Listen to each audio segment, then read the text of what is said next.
तो मित्रों આપણે આંકડાશાસ્ત્રમાં એક લેક્ચરમાં જોયેલું કે સંયુક્ત મધ્યક અથવા મિશ્રિત મધ્યક કઈ રીતે મળે। તેમાં જ આગળ વધે સંયુક્ત પ્રમાણિત વિચલન એની આધારે સંયુક્ત વિચરણ કઈ રીતે મળે કે બે માહિતી ભેગી કરેલી હોય, પહેલી માહિતીના ડેટાનો પ્રમાણિત વિચલન ખબર હોય, પછી બીજી માહિતીના ડેટાનો પ્રમાણિત વિચલન ખબર હોય, તેના પરથી આખી માહિતીનો ડેટા કઈ રીતે મળશે તેનું પણ એક સિમ્પલ ફોર્મ્યુલા છે। આ પણ પૂછવામાં અગ્રતા ધરાવે છે। તો જોઈએ તો સંયુક્ત વિચરણ અથવા સંયુક્ત પ્રમાણિત વિચલન।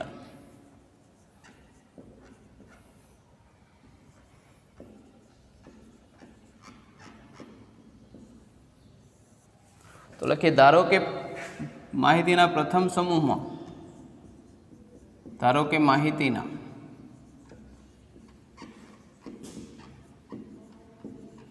પ્રથમ સમૂહમાં n1 અવલોકનો છે,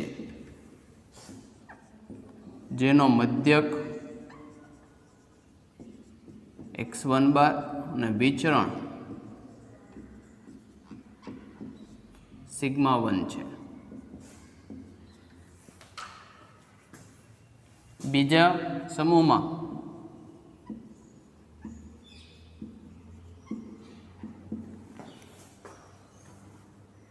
n1 n2 અવલોકનો છે, જેનો મધ્યક x2 બાર વિચરણ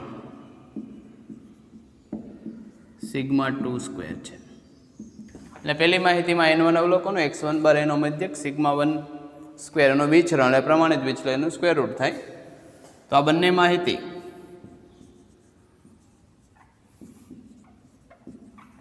સમૂહનો ને ભેગા કરતા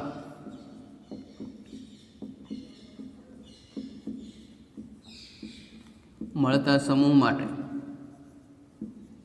સમૂહનો વિચરણ સિગ્મા સ્ક્વેર હોય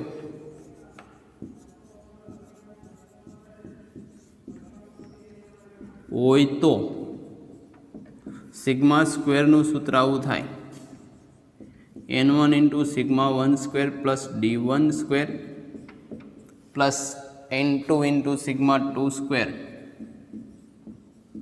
પ્લસ d2 સ્ક્વેર છેદમાં n1 પ્લસ n2। તમે મોસ્ટ ઓફ માહિતી ખબર છે, n1 શું છે ખબર, સિગ્મા 1 સ્ક્વેર શું છે, d1 સ્ક્વેર ને d2 સ્ક્વેર શું લેવાના। તો લઈએ તો જ્યાં d1 બરાબર x1 બાર માઇનસ x બાર, d2 બરાબર x2 બાર માઇનસ x બાર, તો વગેરે બીજો પ્રશ્ન થશે। તો x બાર ક્યાંથી આવ્યું, x બાર શું છે, તો જ્યાં x બાર બરાબર આ બે માહિતીનો સંયુક્ત મધ્યક મિશ્રિત મધ્યક કીધેલું છે, તે સંયુક્ત મધ્યક એટલે કે n1 x1 બાર પ્લસ n2 x2 બાર છેદમાં n1 પ્લસ n2। એટલે માહિતીમાં મિશ્રિત મધ્યક તો તમારે શોધવો જ પડશે। એને આમાંથી બાદ કરો, બંનેનો વર્ગ કરો, પછી અહીં સૂત્ર કોમન છે, n1 સાથે sigma 1 square plus d1 square, n2 સાથે sigma 2 square plus d2 square છેદમાં n1 પ્લસ n2। એટલે પહેલાં આપણે x બાર શોધવો પડે દાખલામાં, ત્યારબાદ બીજી વસ્તુ થશે। તો આપણે કોઈ રકમ લઈ અને દાખલો ગણીએ। આગળ વધીએ કે માહિતીના એક સમૂહમાં 10 અવલોકનો છે, જેનો મધ્યક 6 અને પ્રમાણિત વિચલન 2 છે। બીજા સમૂહમાં 20 અવલોકનો છે, જેનો મધ્યક 9 અને પ્રમાણિત વિચલન 1 છે। તો બંને સમૂહને ભેગા કરીએ તો નવું પ્રમાણિત વિચલન કેટલું થાય। તો ડેટા પ્રમાણે પહેલી માહિતીને n1 કહીએ તો એમાં ઘટકો કેટલા છે, n1 10, એનો મધ્યક x1 બાર 6, સિગ્મા 1 2, તો n1 10, x1 બાર 6, સિગ્મા 1 2। પ્રમાણિત વિચરણ તો 4 થશે। માટે સિગ્મા 1 સ્ક્વેર બરાબર 4. બીજી માહિતી માટે લઈએ તો કુલ ઘટકો છે 20 એટલે n2 બરાબર 20, x2 બાર 9, સિગ્મા 2 બાર સિગ્મા 2 1 તો n2 20,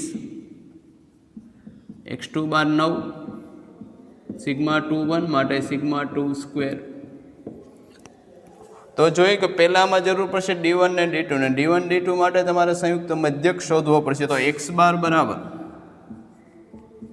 n1 x1 બાર વત્તા n2 x2 બાર છેદમાં n1 પ્લસ n2. તો x બાર એટલે n1 x1 બાર 10 ગુણ્યા 6 વત્તા n2 x2 બાર 20 ગુણ્યા 9 છેદમાં n1 પ્લસ n2. તો n1 પ્લસ n2 એટલે 10 વત્તા 20 તો 60 વત્તા 180 24 ભાગ્યા 30 એટલે 8 થશે. 18 ને 6 24 ભાગ્યા 3 એટલે 8. તો x બાર કેટલા થઈ ગયા 8. હવે જરૂર પડશે આપણે d1 ની અને d2 ની. પછી સિમ્પલ સૂત્ર લગાડવાનું. તો d1 equal to x1 bar minus x બાર. પહેલા મધ્યકમાંથી સંયુક્ત મધ્યક બાદ કરો તો x1 બાર કેટલા હતા 6. આ કેટલા બાદ કરીશું 8. તો 6 minus 8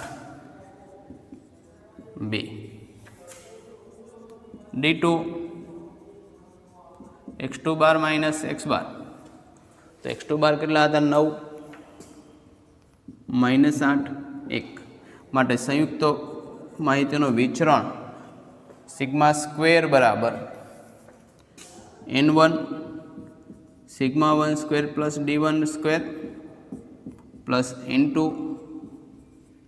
sigma 2 square plus d2 square છેદમાં n1 પ્લસ n2. બધી કિંમત મૂકીએ. n1 કેટલા છે તો 10, સિગ્મા 1 સ્ક્વેર 4 અને d1 સ્ક્વેર થશે 4. તો 10 ઇન્ટુ 4 વત્તા 4 પ્લસ n2 બરાબર કેટલા છે 20, સિગ્મા 2 સ્ક્વેર 1 અને d2 સ્ક્વેર 1 સ્ક્વેર 1 એટલે 20